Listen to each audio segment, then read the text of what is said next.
What's going on, YouTubers? It is your boy, Dalyxman, and you are listening to a fresh take on my Q&A series. I have decided to go audio for the remainder of my Q&As, and the reason I'm doing this is because since I got a new camera, I don't want to overuse it. I want to use it for special videos, special occasions, and save something like this for a more relaxed setting. Something I can do very easily, come in, record, upload, no issues. Cool? So, with that said, let's get started with these questions. Answering your questions every Wednesday in under 15 minutes. First question. Underappreciated NXT superstars, past or present? Bo Dallas, definitely. I think when he came in as Bo Rotundo, he was not very good. Someone that I thought would never make it. Didn't really have the it factor.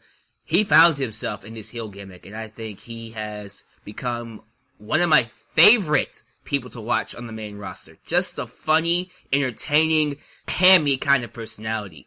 And I think someone like that could really create a lot of good stuff and make your programs very interesting. I guess another one would be Neville. I feel like Neville just isn't being utilized a lot on the main roster. I think he was awesome on NXT, and then he got to the main roster and just became another guy.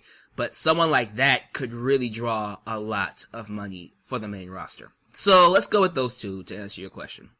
What are your thoughts on Dean Ambrose and Randy Orton versus the Wyatts being moved to the pre-show of Hell in a Cell? I have none. Quite frankly, I think Hell in a Cell is a one-match show. Once Lesnar and Taker have their match and be done with it, hopefully we can move on to more important things. But the Hell in a Cell card, as of right now, doesn't really look all that interesting. And of course, I will save my full thoughts for next week's preview. But as I said, not really gonna throw a hissy fit over them having a pre-show. It's a one-match show anyways. Who would you like to see Tyler Breeze feud with next, and why? Apparently, he's going to feud with Samoa Joe, based off of what happened on NXT tonight. And, I guess that's a good opponent. I would love to see him fight a Cesaro. Cesaro versus Tyler Breeze seems like a match made in heaven. Or maybe even a Dolph Ziggler. Those two are very similar in terms of, the look, the blonde hair, and the bombastic Hollywood kind of personality. I think those two would either be a good tag team or just good enemies. But yeah, either Cesaro or Dolph Ziggler to fight Tyler Breeze. Next up, how would you book Kevin Owens with the Intercontinental Championship? And do you think WWE will buy TNA? So this is a two-part question. I would say follow the same model of how he was booked on NXT. Just a very dominant IC champion who takes on all comers, who will once in a while walk away, not because he's afraid or won't act like he's afraid, but because he feels like he shouldn't have to fight. He's a prized fighter, and he deserves to be a prized fighter. And that's the kind of booking I want to see from Kevin Owens, period, on the main roster, anywhere. I hate the heel booking they have him on right now. It's so stupid. It's so worn out. Oh, he's gonna run away because he's a heel. He's the villain. No, not all villains have to be cowards. Why can't he just stand up to him like Kevin Owens did to John Cena? Went up to John Cena, stood up to him, beat him clean. I want to see that kind of Kevin Owens as the IC champion. That is going to bring legitimacy to the IC championship. Not this whole, oh, I'm a bad guy, and I'm gonna run away from you because I'm a coward, because I'm a heel. So stupid. As for TNA being bought by WWE, they won't buy the company, but I'm pretty sure they'll take their talent. They already got Samoa Joe, they already got James Storm. Eventually, they will get AJ Styles. I think AJ eventually will go to WWE, and hopefully he will be successful. But, they don't need to buy the company. They're just gonna get their talent. I think Drew McIntyre will return one day. I think, hopefully, Ethan Carter III, who was Derek Bateman, he will return one day. They'll get Gail Kim. They'll get Awesome Kong, who was Karma. Yeah, man. So in that sense, I guess they will buy TNA. But, in terms of actually buying the company, they don't need to. Why? What are your thoughts on The Miz? I think The Miz is highly underappreciated. I think Miz gets a lot of flack for being a guy that didn't come up as a wrestler. He's a guy that had a reality TV show and just decided, hey, I want to be a wrestler, and he got in that way. Believe it or not, Miz wasn't tough enough. Miz has paid his dues. Miz is not some guy that doesn't respect the business and just wants to make money off of it. No, he wants to be a legit wrestler. He wants to be seen as a wrestler, as one of the boys. And I think for someone who came in that isn't really a wrestler, I think he's done a pretty good job, man. I think he's made a good name for himself. I think he's a great performer, in terms of, being a character and being a heel and making people dislike him. In-ring ability is another story, but not everyone has to be a Chris Benoit. I learned that a long time ago. Not everyone is going to be a Kurt Angle or a Chris Benoit or a Rock or an Austin. And they don't need to be. If you're good enough to make people want to see you get beat, welcome to the wrestling business. And I think The Miz is one of those guys that does a good job of making people want to see him get beat. Full thoughts on The Miz. Do I think he's one of the greatest of all time? Absolutely not. But for what he is, I think he is a good asset to WWE. Both backstage, both social media wise, and as a character on TV. Thoughts on a Hell in a Cell tables match. Sounds very convoluted. No offense. I don't think that would be a good match at all. Hey Dalyxman, you're doing an awesome job. Why, thank you. I am a huge fan. What do you think about a match kicking off Raw instead of a 30-minute promo segment with the Authority? Wouldn't that be nice? I would love for one day Raw to just open up with a Divas match. Just open up with Charlotte coming out and wrestling Becky Lynch. Just one day. Just let it happen and see what kind of reaction that gets from your audience. I guarantee you that will put your audience in a very positive mood because it's something fresh and it's something different. And it will test the Divas in a new spot. Opening up the show could either hurt you or be beneficial to you because people had to follow you. And if people follow you when you're really good, it puts the pressure on them. But if you suck, it's really gonna hurt you. So, yeah, man, I am all for them opening up Raw with a match. They should. I am getting so sick and tired of them opening up Raw with these Authority promos, or Seth Rollins promos, or John Cena promos. But moving on here, let's see. How can TNA fix itself? They have to start over. That is the best way to fix TNA. They have to start over. Get a different name, get a different brand, have different superstars, start somewhere different, whether it's overseas or maybe form a collaboration for GFW and TNA and start a new company altogether.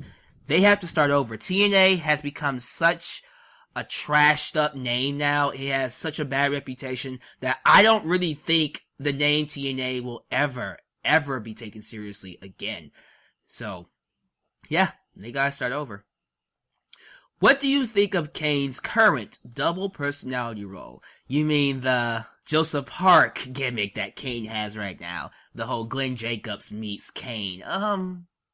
I will say this, it's not a terrible gimmick, it's just the fact that it's Kane, and I've said this before, Kane was great back in the 90s, he was great back in the early 2000s.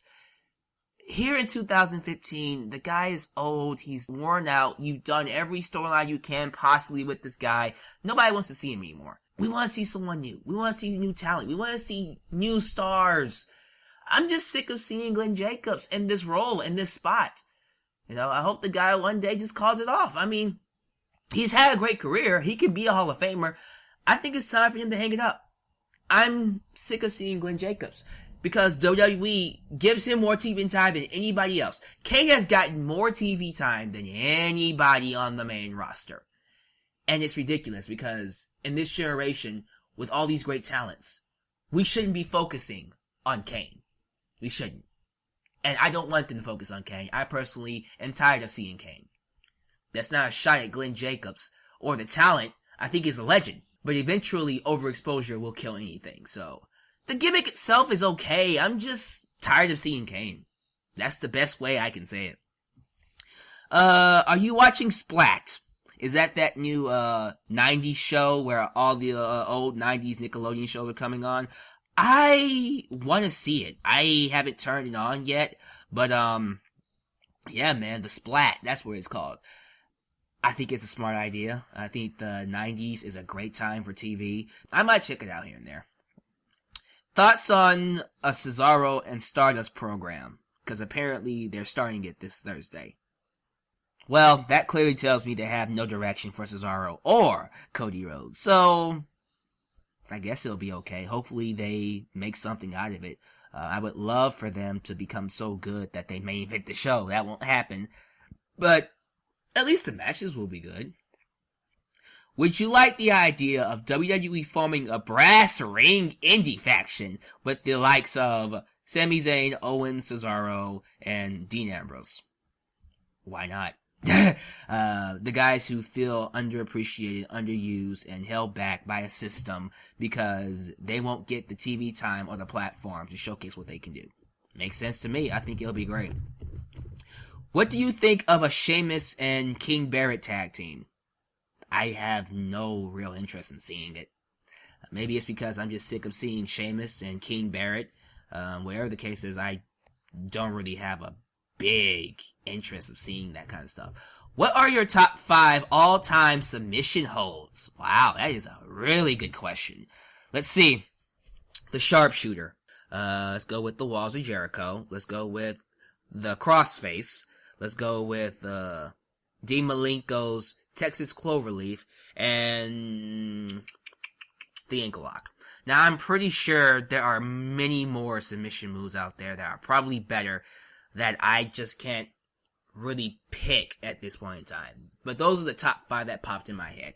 So, there you go, man. Should WWE get rid of those female wrestling trios and just work on separating the divas into different personalities and actually starting storylines and feuds and, let me guess, build a real division? Yes, that's what he says. Man, that is what the fans have been wanting since day one. I don't understand why the WWE feels the need to put them all in factions so they can cram them all in one segment. Why? You have 3 hours. Spread them out the majority of the show. You can really start 1 or 2 feuds between most of these female wrestlers and fans will get behind them. Why not? You got 3 hours and 2 hours on SmackDown. Make it work.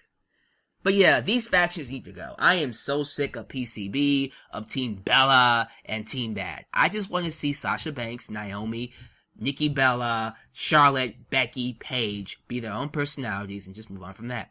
Thoughts on WWE showcasing 2 women's programs at Hell in a Cell? At least they're getting TV time.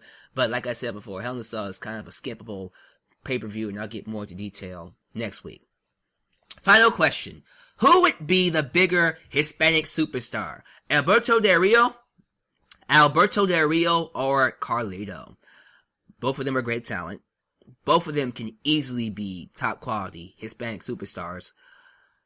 If I had to choose one, Carlito. I think Carlito didn't really get a fair shake, whether it was his fault or not. I heard the reason why Carlito was let go was because of a lack of motivation. He didn't really take full advantage of what he had.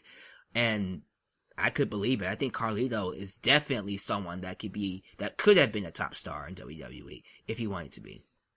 But Del Rio's a good choice. Here's someone that people won't say, but I think Kalisto is easily someone that can grab that Rey Mysterio brass ring and run for it. That is Rey Mysterio Part 2. And once they realize that and push him as that guy, he'll be awesome. If you really want to restart a cruiserweight division, look no further than using Kalisto as a guy to be the front runner of that. But yeah, guys, that is my Q&A for this Wednesday. I hope you enjoyed this new concept. Let me know how you feel about it down below. And with that said, comments, like, subscribe. This is your boy, Dalyxman signing off. You guys have a good night. Peace.